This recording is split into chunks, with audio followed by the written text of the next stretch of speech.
Andremo a ridurre ovviamente le liste d'attesa con 12 milioni, poi erogheremo in un secondo momento altri 32 milioni, 32-33 milioni che destineremo all'acquisto di materiale tecnologico. Quindi favorevoli, tutti, approvata. Mi raccomando la montagna, Presidente.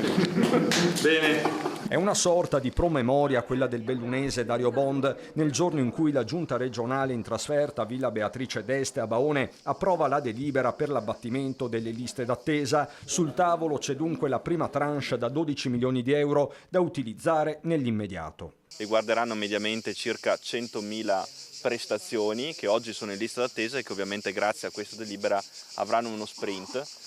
Si tratterà quindi anche e soprattutto principalmente di prestazioni aggiuntive che verranno erogate all'interno ovviamente delle nostre strutture ospedaliere. Verranno distribuite ovviamente sulla base degli indicatori delle liste d'attesa, cercheremo ovviamente di fronteggiare le situazioni di maggiore criticità.